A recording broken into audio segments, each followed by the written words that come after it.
الحمد لله وكفى وسلام على عباده الذين اصطفى أما بعد أعوذ بالله من الشيطان الرجيم بسم الله الرحمن الرحيم كلوا واشربوا ولا تسرفوا صدق الله العظيم وقال النبي صلى الله عليه وسلم إذا دعي أحدكم الوليمة فليجب أو كما قال عليه السلام اللهم صل على سيدنا محمد وعلى آل سيدنا محمد وبارك وسلم۔ انسان کو جب خوشی ہوتی ہے تو اس خوشی کے موقع پر شریعت نے اگرچہ اجازت دی ہے کہ اس خوشی کا شرعی حدود میں رہتے ہوئے اظہار کیا جائے، اور سب سے بہتر طریقہ تو یہی ہے کہ ہم خوشی کے موقع پر اللہ کے حضور شکرانہ ادا کریں، شکرانہ دیں، چاہے وہ بدنی شکرانہ ہو یا مالی شکرانہ ہو۔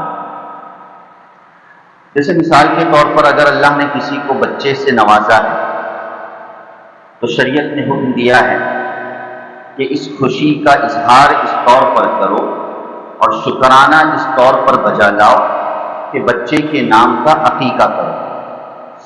تو عقیقہ در حقیقت یہ شکرانہ ہے کہ اللہ تیرا شکر ہے کہ تم نے ہمیں اولاد سے نوازا۔ اسی طریقے سے شادی بیاہ نکاح یہ بھی ایک خوشی کا موقع ہے، اور کیوں نہ ہو خوشی، ایک نئی زندگی شروع کرنے جا رہے ہیں تو اس پر بھی اللہ کا شکر ادا کرنا چاہیے۔ اور اللہ کا شکر کا طریقہ یہ ہے کہ شریعت نے ایک شکرانے کا طریقہ بتلایا ہے، اور وہ ہے دعوت ولیمہ۔ کہ یہ دعوت ولیمہ در حقیقت مالی شکرانہ ہے کہ یا اللہ تیرا شکر ہے کہ تو نے مجھے ایک نئی زندگی عطا فرمائی اور ایک ازدواجی زندگی عطا فرمائی توفیق دی ہے۔ اس پر بندہ ولیمے کے ذریعے سے در حقیقت اللہ کا شکر ادا کرتا ہے۔ قرآن کریم نے تو بتلایا کہ کھانے پینے کے اعتبار سے تو عام اجازت دی ہے، کلو واشربو، اللہ نے جن چیزوں کو حلال کیا ہے اسے کھاؤ پیو، لیکن حد اسراف تک نہ پہنچو، ولا تسرفوا، حد اسراف اور فضولیات تک نہ پہنچو۔ لہذا ہمیں دیکھنا چاہیے کہ ہم جو مختلف دعوتیں کرتے ہیں ان دعوتوں کا شرعی معیار کیا ہے۔ بالخصوص شادی کے موقع پر، نکاح کے موقع پر جو دعوتیں ہوتی ان دعوتوں کا شرعی تجزیہ کرنا چاہیے، شرعی حدود میں رہتے ہیں۔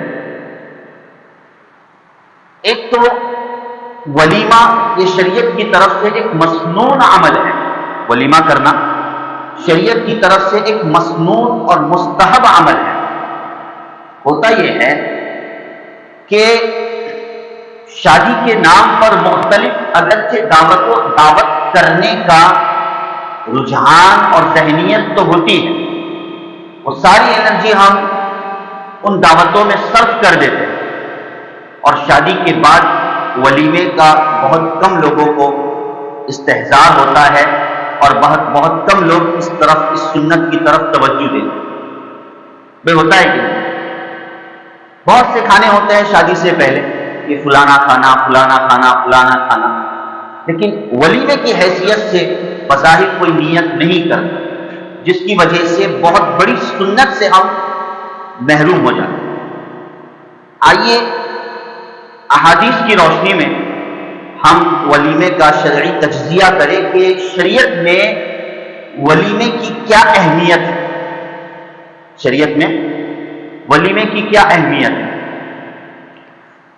ولیمہ یہ لفظ ولم سے ہے، جس کا عربی معنی یہ نکلتا ہے کہ جمع ہونا اور اجتماع، جہاں چند لوگ جمع ہو جائے تو اس کو ولم کہا جاتا ہے۔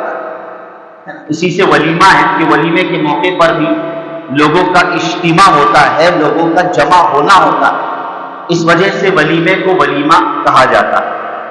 اور یہ کہ اس کی مختلف قسمیں ہیں، حیثیتیں ہیں۔ میرے استاد محترم شیخ الحدیث حضرت شیخ الحدیث جامعہ حسینیہ عربیہ شریوردن نے جو ان کی ایک مایہ ناز کتاب تحفۃ الباری، اس میں حضرت نے ولیمے کی 10 قسموں کا تذکرہ فرمایا، ولیمے کی 10 قسموں کا تذکرہ فرمایا۔ اور مشہور ولیمہ جو شادی کے بعد، نکاح کے بعد جو دعوت کی جاتی ہے لڑکے کی طرف سے، یہ در حقیقت ولیمہ ہوتا ہے۔ یہ کیا ہوتا ہے؟ ولیمہ ہوتا ہے۔ اور احادیث میں باقاعدہ نبی کریم صلی اللہ علیہ وسلم نے اس کی ترغیب دی ہے، اور صرف ترغیب ہی نہیں دی ہے بلکہ اس دعوت کے قبول کرنے کو واجب قرار دیا۔ ولیمے کی دعوت کے قبول کرنے کو کیا قرار دیا گیا بھائی؟ واجب، ضروری۔ اب دعوت کا انکار کرو گے تو گناہگار ہوگے۔ ایک روایت میں ہے کہ جس نے دعوت کو قبول نہیں کیا، مسلم شریف کی روایت، فقد عصى اللہ ورسولہ، تو اس نے اللہ اور اس کے رسول کی نافرمانی کی۔ کتنی بڑی بات ہے۔ ولیمے کی دعوت دی جا رہی ہے، دعوت کو قبول کرو، اور اگر کوئی عذر نہ ہو تو ضرور بھی ضرور پہنچو۔ شریعت نے اس قدر تاکید فرمائی۔ عام دعوتوں کا قبول کرنا مستحب ہے، جو عام دعوتیں ہوتی ہے، چاہے ان دعوتوں کا کوئی ریزن ہو یا بغیر ریزن کی کوئی دعوتیں ہوتی ہیں، تو ان دعوتوں کو قبول کرنا چاہیے، اور اگر کسی نے قبول نہیں بھی کیا تو گناہگار نہیں ہو۔ لیکن ولیمے کی دعوت کا اگر کوئی انکار کرتا ہے تو ایسی صورت میں اس کو گناہگار قرار دیا گیا۔ فقد عصى اللہ ورسولہ، حدیث کے الفاظ ہے کہ فلیجب، دعوت کو قبول کرنا واجب ہے۔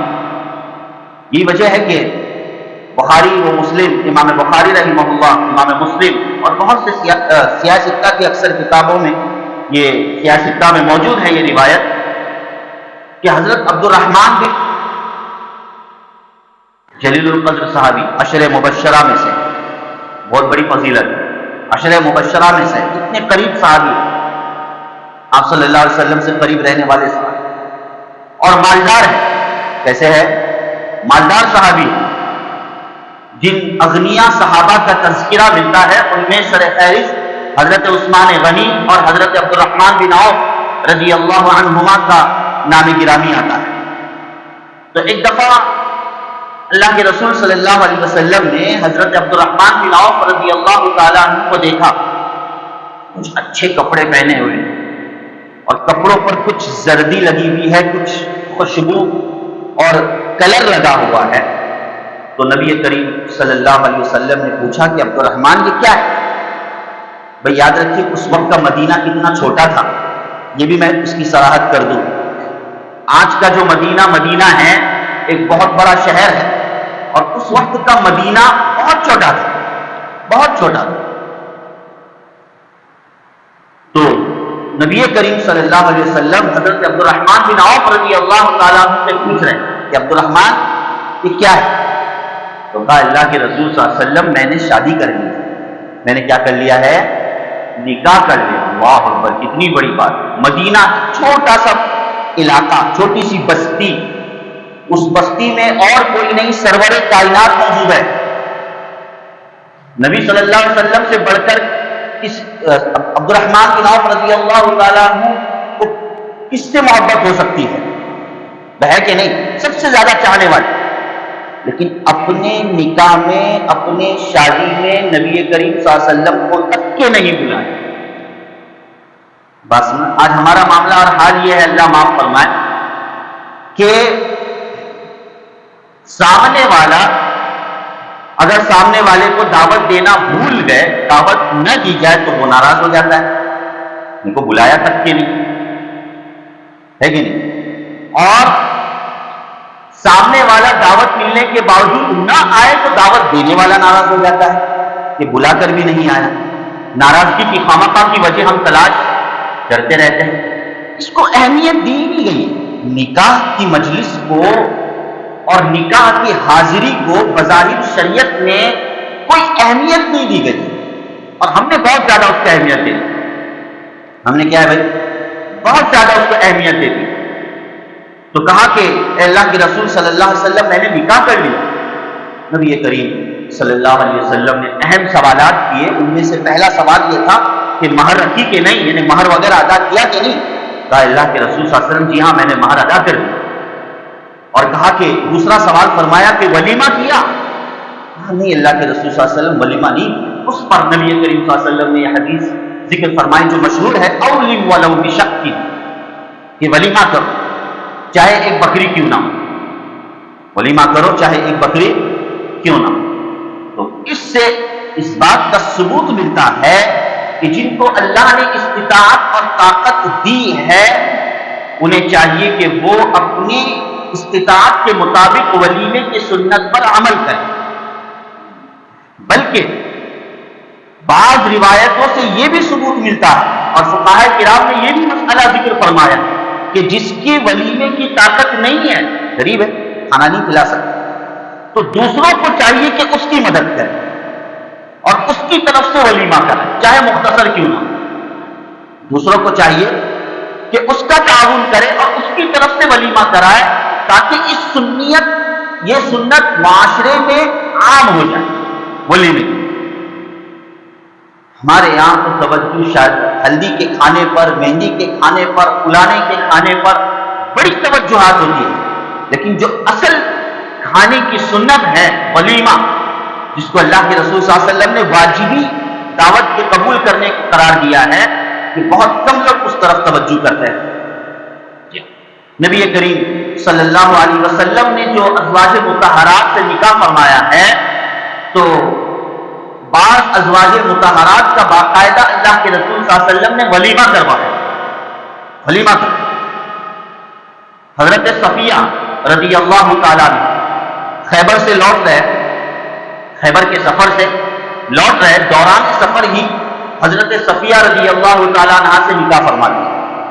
حضرت صفیہ سے نکاح کر دیا اور نکاح کرنے کے بعد دوسرے دن، سفر ہی میں ہے، دوسرے دن اللہ کے رسول صلی اللہ علیہ وسلم نے دسترخوان بچھا دیا اور کہا جس کے پاس جو ہو وہ لے کر آ جاؤ. سفر میں کس کے پاس کیا کچھ ہوگا، جس کے پاس جو ہے وہ لے کر آ جاؤ. کسی نے کھجور لایا، کسی نے پنیر لایا، کسی نے گھی لایا، کسی نے ستو لایا، جو کچھ موجود تھا دسترخوان پر بچھا دیا اور کہا اللہ کے رسول صلی اللہ علیہ وسلم نے کہ لو صفیہ کا ولیمہ ہے.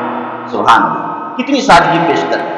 یہ ان لوگوں کے لیے ہے جو ایک درمیانی قسم کے لوگ ہیں. وہ یہ تصور نہ کرے کہ ولیمے کے لیے میں بکری ذبح نہیں کر سکتا ہوں، ولیمے کے لیے میں بڑے پیمانے پر کھانا نہیں رکھوا سکتا ہوں. اللہ کے رسول صلی اللہ علیہ وسلم کی سیرت ہر ایک کے لیے. نبی کریم صلی اللہ علیہ وسلم کی سیرت کی یہ جھلک کہ صفیہ رضی اللہ تعالیٰ عنہ کا ولیمہ کس سادگی سے فرما رہے، کم سے کم ولیمے کی سنت پر عمل ہو جائے. اور دوسری طرف حضرت زینب رضی اللہ تعالیٰ عنہ سے نکاح فرما رہے، وہ بھی آپ کی زوجہ مطہرہ ہے. تو اس شان کے ساتھ اور اس اہتمام کے ساتھ ولیمے کی دعوت فرمائی ہے مدینہ منورہ میں. نبی کریم صلی اللہ علیہ وسلم کی روایت میں آتا ہے کہ آپ نے خاص گوشت کا اور روٹی کا اہتمام فرمایا. جی ہاں، اور مسلم شریف کے الفاظ ہیں حدیث کے کہ لوگ کھا کر تھک گئے اور کھانا بچ گیا. اتنا کھلایا اللہ کے رسول صلی اللہ علیہ وسلم، لوگ کھا کر تھک گئے اور کھانا بچ گیا. یہ ان لوگوں کے لیے ہے نبی کریم صلی اللہ علیہ وسلم کی سیرت کی یہ جھلک جن کو اللہ نے استطاعت اور طاقت دی. ولیمہ کریں، اچھے انداز سے کریں، لیکن فضولیات سے بچیں، رسومیات سے بچیں.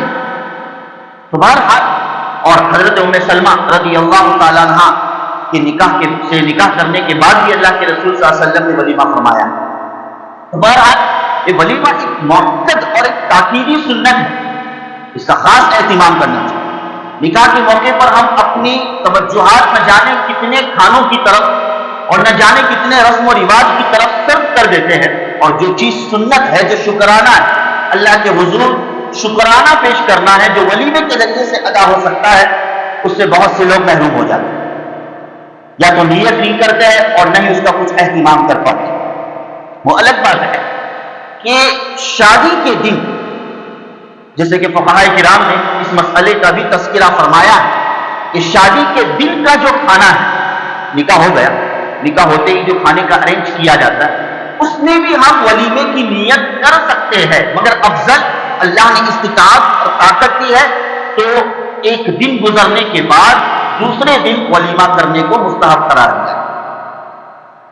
اور بعض روایتوں سے تو اس بات کا ثبوت ملتا ہے کہ تین یعنی پہلے دن کا ولیمہ یہ ظاہر ہے کہ حق ہے حدیث کے الفاظ میں، اور دوسرے دن کا ولیمہ یہ سنت ہے، اور تیسرے دن کے ولیمے کو کہا گیا کہ یہ دکھلاوا ہے اور نمائش ہے، یعنی 2 دن تک بھی ولیمے کا اہتمام کر سکتے ہیں۔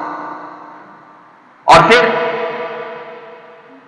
ولیمے میں کس کو بلایا جائے؟ اللہ۔ اسلام نے تو ہر موقع پر غریب کا خیال رکھا ہے۔ آپ ایک طرف ہدیے شکرانہ یعنی ایک طرف شکرانہ پیش کر رہے ہیں اور اس شکرانے میں غریب کو محروم کر رہے ہیں، تو آپ کا یہ ولیمہ سب سے بدتر ولیمہ ہے، اور اس کا فیصلہ اللہ کے رسول صلی اللہ علیہ وسلم نے فرمایا، خیر الولیمتی و شر الولیمتی، حدیث کے الفاظ ہیں۔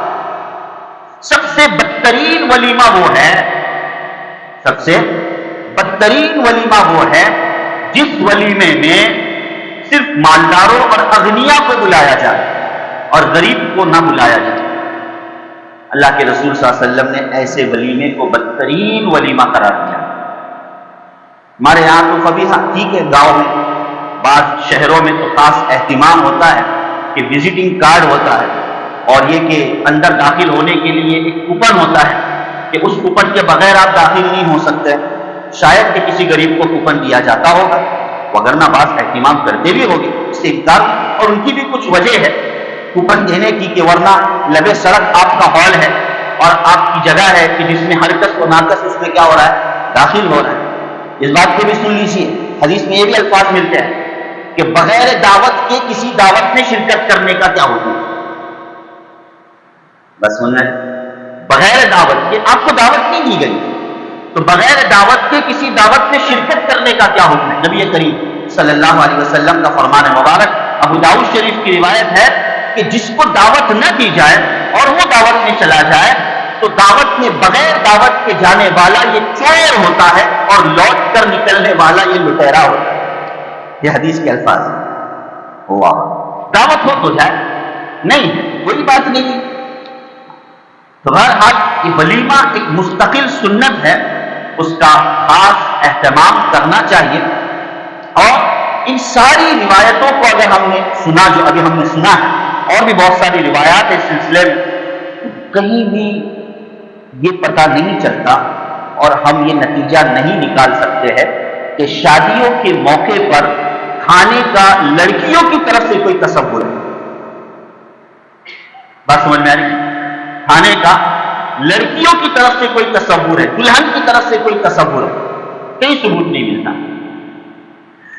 اسی لیے اگر آپ ولیمے کی نیت شادی کے دن بھی کر رہے ہو، اس وقت جب کہ خود آپ کا کھانا ہو، اگر دلہن کے گھر آپ کھانا کھانے گئے اور دلہا وہاں پر ولیمے کی نیت کرے تو ظاہر بات ہے کہ وہ کون سی نیت ہو، یہ تو کھانا دلہن کا ہو گیا۔ اور اس پر مزید یہ کہ اللہ حفاظت فرماتا ہے، وہ میرا موضوع نہیں ہے کہ بھائی ہمارے یہاں سے جو گاڑیاں آئے گی ان گاڑیوں کا خرچہ بھی دلہن والے دیں گے یا کم سے کم آدھا خرچہ دیں گے۔ ایسا بھی ہوتا ہے نہیں کہ بھائی ہماری جو باراتی آئیں گے یا جو گاڑیاں آئیں گی آپ کے یہاں پر، اس کا خرچہ تم کو دینا ہے یا کم سے کم آدھا خرچہ تم کو دینا، آپس میں اس طرح کچھ طے ہوتا ہے۔ یہ جہیز نہیں تو اور کیا ہے؟ کیا جہیز صرف ہنڈے اور کلسی کو کہا جائے گا؟ جہیز صرف کیا ہے گاڑیوں کو کہا جائے گا؟ یہ بھی تو ایک جہیز کی شکل ہے جو الگ انداز سے آپ نے اس کا مطالبہ کیا ہے، یہ بھی جہیز میں داخل ہے۔ بات دلہن کی طرف سے کوئی تصور نہیں ہونا چاہیے۔ وہ ایک الگ بات ہے کہ بھائی کوئی اپنی طرف سے اقدام کرے، لیکن بہرحال لازمی چیز نہیں ہے، اور یہ کوئی لڑکی کی طرف سے اور دلہن کی طرف سے دعوتی نظام پر کوئی ثواب اور استحباب والا معاملہ موجود نہیں۔ سارا معاملہ لڑکے کی طرف سے، سارا معاملہ کس کی طرف سے ہے؟ تو بہرحال ہم اپنی شادیوں کو، اپنے نکاحی مجلسوں کو خدا را سادہ بنانے کی کوشش کریں، سادہ بنانے کی کوشش کریں، فضول خرچیوں سے بچیں۔ بہت فضول خرچیاں ہوتی ہیں، اللہ معاف فرمائے۔ ان المبذرین کانوا اخوان الشیاطین، فضول خرچی کرنے والے شیطان کے تو بھائی ہوتے ہیں۔ فضول خرچی سے بچیں۔ ہماری ابتدائی شادی کے کارڈ سے ہوتی ہے، اللہ معاف فرمائے، ایسے بھاری بھرکم شادی کارڈ کہ شیطان بھی وہ کارڈ دیکھ کر شرما جائے، کاش کہ میں بھی اپنی شادی کا ایسا کارڈ بنا پاتا۔ اتنا بھاری بھرکم شادی کارڈ ہوتا ہے، جس شادی کارڈ کا ہی اگر تخمینہ نکالا جائے، خرچ نکالا جائے، تو اس سے کسی کا گھر بس سکتا ہے، اس سے کسی اور کی غریب کی شادی ہو سکتی ہے۔ ہمارا پورا خرچہ، ایک بہت بڑا خرچہ کارڈوں میں ہی صرف ہوتا ہے۔ اب مختصر چھاپے، اگر چھاپنا ہی ہے سادگی والا، تشہیر اور خواہ نمائش، اور ظاہر بات ہے کہ دکھلاوا اس کے اندر نہ ہو، اس کا خاص ہم خیال رکھیں۔ بہت سی چیزیں ہوتی ہیں۔ ایک دفعہ بات ختم کرتا ہوں، حضرت فاطمہ رضی اللہ تعالیٰ عنہ، حضرت علی رضی اللہ تعالیٰ عنہ نے نبی کریم صلی اللہ علیہ وسلم کو دعوت دی، اپنے بیٹی کے گھر کھانا کھانے جا رہے ہیں۔ اللہ کے رسول صلی اللہ علیہ وسلم گھر میں داخل نہیں ہوئے کہ واپس لوٹے، حدیث کے الفاظ ہیں۔ حضرت فاطمہ گھبرا گئی بیٹی کہ میرے والد آئے اور کھانا گھر میں داخل نہیں اور واپس چلے گئے۔ کہا، وجہ پوچھی تو نبی کریم صلی اللہ علیہ وسلم نے فرمایا کہ تمہارے گھر میں ایک پردہ لٹکا ہوا تھا، جس پردے پر تصویر، جس پردے پر کیا تھی؟ تصویر تھی۔ اور جس جگہ اور جس گھر اور جس احاطے میں تصویر ہوتی ہے، اس گھر میں فرشتے داخل نہیں ہوتے ہیں، اور جہاں فرشتے نہیں وہاں نبی نہیں، جہاں فرشتے نہیں وہاں نبی۔ ہمیں چاہیے کہ ہم اپنے ان محفلوں کو ان چیزوں سے خارج ہٹائیں، ان چیزوں، اور اگر سرکاری اور قانونی حیثیت بھی اگر ویڈیوگرافی کی رکھنی ہی ہے تو اس کی کچھ ایک حد رکھے، اس کی کچھ ایک لمٹ رکھے۔ میں یہ نہیں کہتا ہوں کہ اس کی کچھ حد اور اس کی کچھ لمٹ رکھی جائے، وگرنہ یہ ہوتا ہے کہ یہ ویڈیوگرافی اور نہ جانے کیا عورتوں کا جم غفیر، اور پھر ڈیٹیلز میں عورتوں کی تصاویر لے لینا، مردوں کی تصاویر لے لینا، نعوذ باللہ من ذالک۔ یاد رکھیے، یہ شادی، یہ نکاح حیا اور پاک دامنی کا ذریعہ ہے، بے حیائی کا ذریعہ نہیں۔ خدا را شادیوں کو حیا اور پاک دامنی کے دائرے میں رکھیے گا۔ اگر ہم نے سنت کو ہی بے حیائی کا نقشہ اور لباس پہنا دیا تو یہ سنت کی تحقیر اور تذلیل ہے، کل قیامت کے دن جواب دینا ہوگا، یاد رکھیے گا۔ آپ شادی کو سنت کہہ رہے ہیں نا، آپ کا قاضی نکاح پڑھتے وقت النکاح من سنتی کہہ رہا ہے نا، تو در حقیقت وہ سنت والی مجلس ہے۔ اب ان مجلسوں کو ان فضولیات سے، رسم و رواج سے، عجیب عجیب رسم و رواج، معاف کیجیے گا، چونکہ مجبوری ہے ہماری کہ ان شادیوں کے موقع پر بھی لوگ جب کہتے ہیں کہ بیان کرو تو اچھا نہیں لگتا ہے کہ اس بیان میں بھائی حلال اور حرام اس اسٹیج پر بیٹھ کر کہا جائے، کسی کے شادی کے موقع پر دل آزاری کی بات کی جائے، ہماری بھی غلطی ہے بہرحال۔ اب یہ ہمارے لیے یہی اسٹیج ہے، اللہ جزائے خیر دے مسجد والوں کو کہ جنہوں نے یہ مہیا کیا ہے کہ ہم کھل کر ایسے ہی اسٹیج سے بول سکتے ہیں، وگرنہ مجبور ہے، معاف کیجیے گا، بہت رسم و رواج ہوتا ہے۔ اب وہ دلہن کی بری رکھی جاتی ہے، کیا ہے؟ نعوذ باللہ من ذالک۔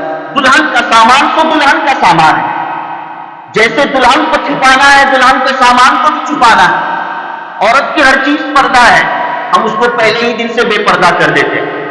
آؤ بھائی بری دیکھنے، کہاں کی رسم ہے جماعت المسلمین کی؟ بری دیکھنے کے لیے آؤ، بری دیکھنے کے لیے آؤ، نعوذ باللہ من ذالک۔ اور اس پر پھر مزید کرنا یہ کہ امام صاحب آئیے اور دعا کیجیے، کائے کی دعا کیجیے بھائی امام صاحب؟ یہ کون سی دعا ہے؟ بری پر دعا کرنے بیٹھ جائیے۔ شاید امام صاحب یہ دعا کر رہے ہیں کہ یہ جو دلہن کی چپلیں دکھ رہی ہے کہ اے دلہن، اے اللہ فقط اس کو چپل پہننے کی توفیق عطا فرما، چپل اٹھانے کی توفیق مت عطا فرما۔ کیا ہے؟ نعوذ باللہ من ذالک، سنت کی تذلیل ہے، سنت کی مذاق ہے۔ ایک شادی ہی میں نہ جانے ہم کتنی سنتوں کو پامال کر دیتے ہیں۔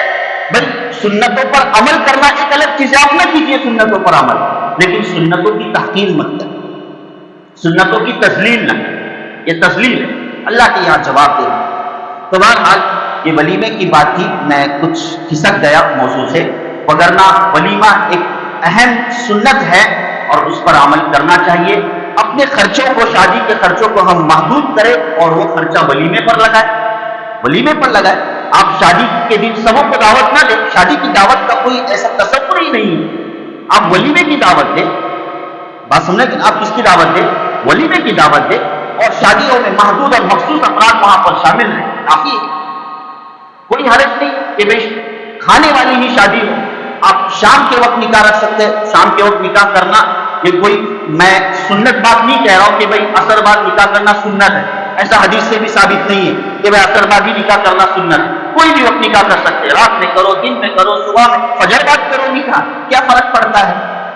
تو لیکن ہوتا یہ ہے ہمارا تصور اور مزاج اور ہماری تھنکنگ یہ بن جاتی ہے کہ اگر کسی مسجد میں سادگی میں کسی کا عصر بعد نکاح ہوتا ہے، غریب لوگ کیا ہے، غریب ہے بیچارے، عصر بعد شادی کریں، چلو کوئی بات نہیں، کیوں بھائی عصر بعد نکاح کرنا غریب اور صبح 11 بجے نکاح کرنا مالدار، نعوذ باللہ من ذالک، یہ تفریق نہیں ہونی چاہیے۔ آپ ایسے موقع پر نکاح کریں جس موقع پر کوئی رسم و رواج نہ ہو، یہ زیادہ بہتر ہے۔ بہرحال ایک ایسا موضوع ہے کہ ایک تفصیلی موضوع ہے، اللہ پاک معاشرے میں ان جو خرافات، بدعات اور رسومات ہیں اس کا خاتمہ فرمائے، اور سنت کو سنت کے عظمت کے ساتھ اللہ تعالیٰ جاری و ساری فرمائے، آمین یا رب العالمین۔